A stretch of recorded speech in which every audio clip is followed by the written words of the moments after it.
Philosophy, if anything, makes us question our assumptions so that we can make our reasoning stronger.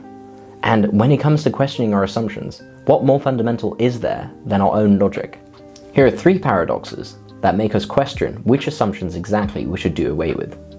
The first paradox is the Sorites paradox. I will now prove to you that I am bald. Premise 1. A person with 0 hairs is bald. Premise 2. If a person's bald and I just add one singular hair on their scalp, they don't suddenly become not bald. Conclusion. No matter how many hairs you've got in your head, you're bald. And so am I. To those uninitiated to induction, that might have seemed like a massive jump. But yet that argument's fully valid. Let's look at it closer. Premise 2 says that if I take a bald person, no matter how many hairs they've got, whether that's 0, 1, 2, whatever counts as bald, and I add one singular hair, they don't suddenly stop being bald. Okay, that seems reasonable. And premise 1 says that a person with 0 hairs is bald. So, if that person's bald and I add one hair, then they stay bald. So they've got one hair and they're bald. Now, I use premise 2 again, and given that they're bald, I can add another hair so they have 2 hairs and they stay bald. But again, since they're bald, I can add another hair and they stay bald. I can do this over and over again until I reach 4 million hairs if I want. Therefore, no matter how many hairs you've got, technically that argument proves that you're bald. Why does this even work? Well, the reason is because we're using a vague term here. And I don't mean something that's ambiguous, I mean something that has borderline cases. That is, cases where it's not entirely clear whether someone's bald or not. This doesn't just apply to bald, by the way. This applies to tall. For example, let's say that someone who's 6'8" is tall. That's our premise 1. Our premise 2 would be, if I detract 0.001 centimeters from someone who's tall, they don't suddenly stop being tall. However, from that argument, using the reasoning that we used earlier, everyone's tall, even if you're 4'8". This is because tall, again, is vague. It has borderline cases. It's indeterminate. So how can we fix this? Well, we need to look at the premises and see which ones we can do away with. You can reject premise 1 and just say that no one's bald. Maybe. That would be the view of metaphysical nihilists. They argue that vague terms such as bald, tall, short, even blue, all of these, unless they've got precise boundaries, they're not real properties in the real world. Therefore, a sentence like, this person is bald, because it's a vague term, means that that sentence is false. There is a slight problem with that though. Vague itself is vague. There are borderline cases of terms that we're not 100% sure if they're vague or not. It's indeterminate. Therefore, if every sentence that involves a vague term is meaningless, then surely the sentence, every sentence with a vague term is meaningless, is also meaningless, because it uses the word vague, which is vague. Alright, what are other options? Well, we can reject premise 2. There are multiple ways of doing this. We can reject classical logic. For example, people who argue for fuzzy logic, which is a logic where sentences can be true with value 1, false with value 0, or somewhere in the middle, such as value 0.5. So, for example, if I were to call someone in a borderline case bald, it wouldn't be 1 or 0 as a truth value, it would be somewhere in the middle, depending on how true it is that they're bald. Similarly, supervaluationists would argue that there are many ways of putting that boundary somewhere, or in other terms, precisifying the term vague. That is, making it extremely precise such that it has a clear boundary between bald and not bald. There are many reasonable ways of doing this. The supervaluationist would argue that the sentence, this person is bald, is true if under all precisifications that person is still bald, and it would be false if under all precisifications that person is not bald. So what about the borderline cases? What about the cases where there are multiple precisifications, some of which say that they're bald, others say that they're not? Well, the supervaluationist would say that that sentence is therefore indeterminate. It's neither true nor false. The problem is that borderline cases have borderline cases. What do I mean by this? Well, the supervaluationists would argue that there's a very specific point at which the sentence becomes indeterminate. That is, at which there is one precisification that makes it so that it's not 100% true or 100% false. But where is that point? Can you precisely say at what point a person becomes a borderline case bald, where it's arguable that that person is bald? Is there a specific number of hairs after which it is arguable that that person's bald or not, and before that it is definite? Similarly, for fuzzy logic enthusiasts, there has to be a point at which we go from 1 to 0.0001, or something like that. Again, we need to argue that there's a point at which it becomes not 100% true that that person is definitely bold. Essentially, this moves the paradox rather than solving it. Alright, fine, maybe there's a way of solving this without breaking logic. Well, that way would be to also reject premise 2, but in another way. That would be to say that there is a specific point, a specific number of hairs after which a person isn't bold anymore. What is that number? Well, no one knows.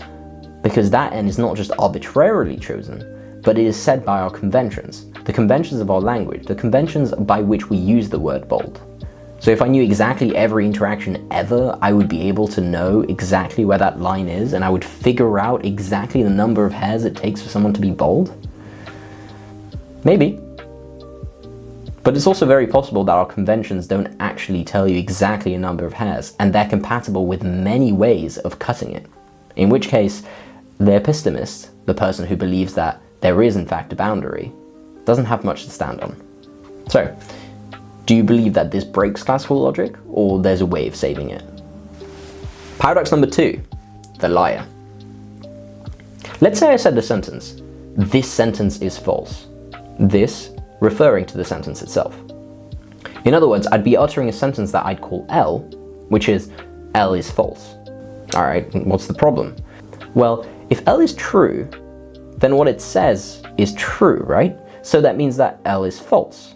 Okay, so if L is true, L is false. That's not possible, so L must be false. Well, if L is false, then surely the negation of L is true. So it's not the case that L is false. So presumably L is true. Okay, so if L is true, L is false, and if L is false, L is true. That seems a bit confusing, but let's formalize it to get an actual contradiction. Premise 1, L is true, or L is false, but not both. Premise 2, if L is true, then L is false, as we've just shown. Premise 3, if L is false, then L is true. Conclusion, L is false and L is true, but it cannot be both. That's clearly a contradiction. So how do we solve this? Which premises do we have to get rid of? Well, it's clearly not going to be premise 2 or 3. So it's got to be premise 1. But how do we reject it? Again, we can reject classical logic altogether by saying that some sentences are both true and false, or some sentences are indeterminate, like the supervaluationists earlier. This comes with a load of issues, like having to have new systems for that logic, and saying that there are some sentences that are neither true nor false, which is certainly counterintuitive for most. But is there a way of avoiding the contradiction while saving classical logic? Tarski thought so. Tarski was a mathematician that showed that in formal systems, there's no consistent way of formalizing a truth predicate. He does this through diagonalization, and I've got a video talking about this, so go check that out. But essentially, he shows that if you've got a truth predicate such that true P if and only if P, then you can also show that for some A, true A if and only if not A, which is clearly the opposite of the definition. Okay, so does that mean that every sentence that involves saying that another sentence is true is just meaningless and like that truth predicate just doesn't make sense? Not quite. It's okay to say that another sentence is true or that another sentence isn't true, as long as the sentence isn't in the same language that you're expressing that in. So it forms a hierarchy of languages. At the very bottom, there's a language that cannot express anything about truth. The one above it can express the truth or falsity of the language below it, and so on and so on and so on. So how are we rejecting premise 1? Well, we're rejecting premise 1 because we're saying that it's neither true nor false, it's meaningless as a sentence, because it's talking about the truth value of a sentence that's in its own language, because it's talking about the truth value of itself, so obviously they're in the same language. And Tarski says that a language can't do that. Therefore that sentence is meaningless because it's just not well formed, in the same sense that blue is angry isn't well formed. It doesn't mean anything. Angry isn't a predicate that I can give to a color. An interesting implication of Tarski's theory is that if, let's say, Jeff says what Bob is saying is true, and Bob says what Jeff is saying is true, then one of them must be saying something completely meaningless, because they can't both be each other in the hierarchy of languages. What do you think? Is that something that's okay, or is that something that shows that we should do away with classical logic? The third paradox is the knowability paradox, or Fitch's paradox. It goes as such. Premise 1, there are some things that we don't know. Premise 2, if something's true, then you can know it in theory. Premise 3, contradiction. Now that definitely seems like a jump. How did I get a contradiction from those two? These seem perfectly reasonable. Well, let's formalize it. What's going on is that if there is at least one truth that we do not know, let's call that phi, so that's sort of unknown truth. Then, since phi is true, the sentence phi and it is not known that phi is true. Premise 2 says that for all truths, someone can know it in theory. It is knowable. Therefore, since the fact that phi and no one knows that phi is true, then that's something that's potentially knowable. So, it is possible for someone to know that phi and that no one knows phi. Let's take a practical example. Let's say that the unknown fact is the number of grains of sand on Earth, and let's set that number to 3 billion. It's probably a lot more than that.